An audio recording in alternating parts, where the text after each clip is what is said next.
Hello everybody and welcome back to the channel. My name is Brianna and this is 4 Paws in a Book. I make book and lifestyle related content, so if that's something you're interested in, make sure that you hit the subscribe button down below. Today we are going to be talking about some books that really disappointed me this year. So I did a video last week where I was talking about my worst books of the year. These are the ones that just did not work for me. I gave them 1 or 2 stars. They were just they were bad. This is a different video than that, in that some of these books are not bad. They just did not live up to the expectations that I had for them. I expected them to be 5 stars. Maybe they're sequels that I really liked the first book of and was hoping for great things from them. And it didn't live up to the expectations, hence the disappointment. So some of these books were 3 stars for me, which is a middle of the road book, but when I was expecting it to be 4 or 5 stars and it's only a 3, that's really disappointing to me. And in fact, sometimes it's worse than just having a 1 or 2 star book when I wasn't expecting great things from it, right? So let's talk about a couple of them. The first one is The Deep by Alma Katsu. I was warned a little bit going into this one that it was more historical than it was horror, but here's the thing. When I was a kid, I was a Titanic girly. Okay, we all had that area of history that we really hyper focused on. Okay, maybe we didn't all do that. Perhaps. I just didn't know I was neurodivergent. Anyways, not here for an existential crisis. We're here to talk about books. The Titanic was my hyper focus. We'll just call it that. I had so many books about the Titanic, both fiction and nonfiction. I actually stayed on the Queen Mary, which is based in Los Angeles area, which is the sister ship of the Titanic, and now it's used as a hotel, and so you can actually rent a room. It doesn't go out to sea or anything like that. But that was what started my hyperfixation, I'm pretty sure. But regardless, I was very excited about this one because it's Ghost on the Titanic. And anytime you have a historical horror type thing where it's here is the historical fact, the historical event that everyone knows about, but what if it happened this way? I eat those stories up. I wanted this to be good. I had so much hope for this, and it ended up being 2 stars because it was very much a historical book. There was a weird romance in it that did not need to happen. It wasn't 75% of this book was not necessary, and then the 25% was the book that I wanted, and I wanted it to be the other 7. You know what I mean, okay? We focused on the wrong things. Unfortunately, I have heard some things about this author that tell me that she does this in other books as well. So it's probably not an author for me that I will try again, because she wrote a book that came out this year, and a lot of the critiques were for the same issue. So that being said, I probably will not read another book from her again, unless it starts getting really good reviews. Next up is Long Live the Pumpkin Queen by Shea Ernshaw. This one is the epitome of disappointment, because prior to me reading it, no one had given it a low rating. And this is a buddy read that I did with Kaylee over at Kaylee's Books. And we both were what was everyone reading? Cause this ain't it. This ended up being 2.5 or 3 stars, can't remember, but I was really expecting great things. You put Shea Ernshaw in a Tim Burton world, and that feels like it's a perfect match made in heaven. And I really wanted to experience the other characters and just get back into the world of Nightmare Before Christmas. And that's not what this was. It was just Sally kind of going around doing these things, trying to fight the Sandman. But it wasn't as atmospheric as it could have been. It had all of the elements that I should have loved in this book, but I didn't. I never connected with it. And it felt like fan fiction. It felt like someone just wanting to create extra things in this world, which I guess is what it is. But I think unless you were a die-hard fan of Nightmare Before Christmas and just wanted everything that there was from this world, this isn't a book for you. But the thing is that literally 2 weeks before, everyone was talking about this book and everyone was loving it. And then we were reading it and we're it's fine. We read it in a day, but it just was disappointing. Next up was The Cheat Sheet by Sarah Adams. This is a like football romance. I read it for the vlog where I was reading football romances while I went to a football game. And this one again had a lot of promise. It's a best friends trope. It's fake dating. It has all of the elements and buzzwords that I really wanted. But the ending was like the most disappointing thing I've ever read in a romance book. It was so quick. Everything wrapped up in such a pretty bow that it was like, even for a romance, was ridiculous. Like, you know, there was no consequences to anyone's actions at all. And the other thing is, and like this is a personal thing, totally fine if this is what you enjoy, it was very closed door.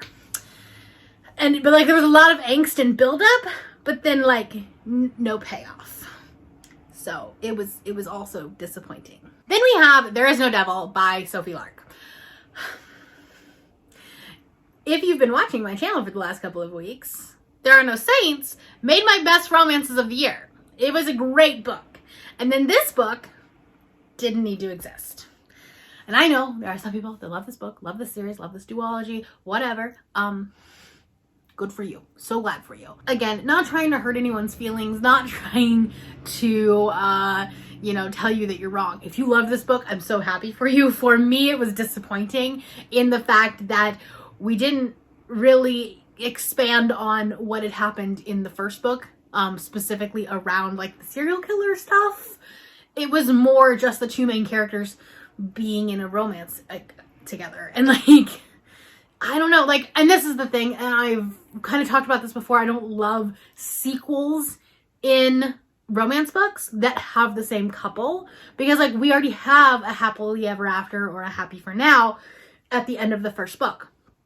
So then you're just like trying to add on drama in a sequel. I love romance novels that have companions where it's like a different couple is focused in the next book. But like when you're focusing on the same character 2 books in a row, it doesn't tend to work out. I've never seen it work out actually. Let me know down in the comments below if there is a sequel to a book that you liked where it's the same couple in the first and second book and the second one was just as good as the first. I'd love to know because I haven't found that book. Next up is Book Lovers by Emily Henry. People are going to hate me for this one. But this book isn't a romance. It is not a romance. It was heavily mismarketed.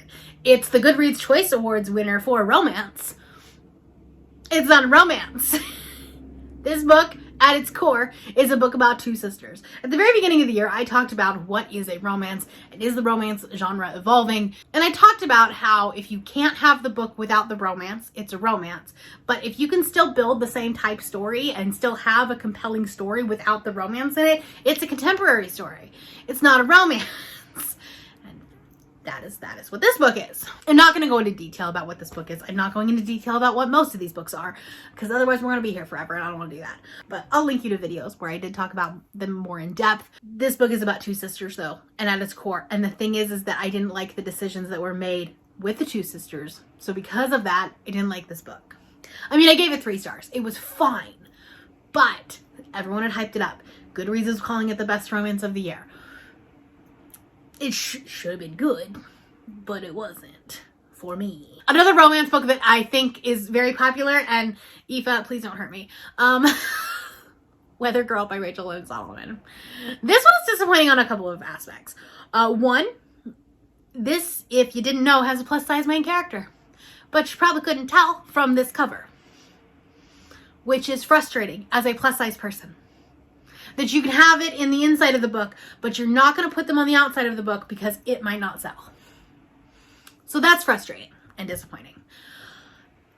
Beyond that, this book was like Parent Trap, but like with adults, which like the trope of Parent Trap works great when you're 12, but not necessarily when you're an adult trying to get your bosses back together.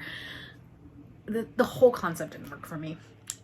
And I really wished it would have. I also didn't love the representation of the mental health aspect. I felt like it was trying to like explain it to someone who didn't have depression, rather than just like being a part of the character.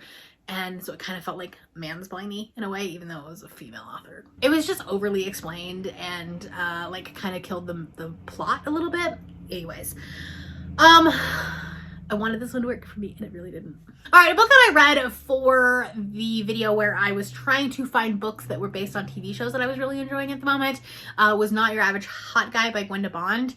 The sad part about this is the first third to like 40% of the book, I was actually having a really good time. And then it stopped being romance and it started being like demons fighting angels and things like that. This is supposed to be like comped to Lucifer. And like the beginning of it kind of felt like it. It definitely felt inspired by Lucifer. And then it was just like really all over the place. And like, I didn't follow it. I should be able to follow a romance book. I've been reading them 5 years. So it wasn't for me. And lastly, this is another sequel that I really, really loved the first book of and then really didn't like this one, and that was The Hawthorne Legacy by Jennifer Lynn Barnes. This is a YA thriller mystery where the Inheritance Games was really good. It was one of the first books that I read, and I had a really good time with it. It was very Westing Game inspired. And then this second book really, I'm hoping, suffered from middle of book syndrome just because it was like really drawn out.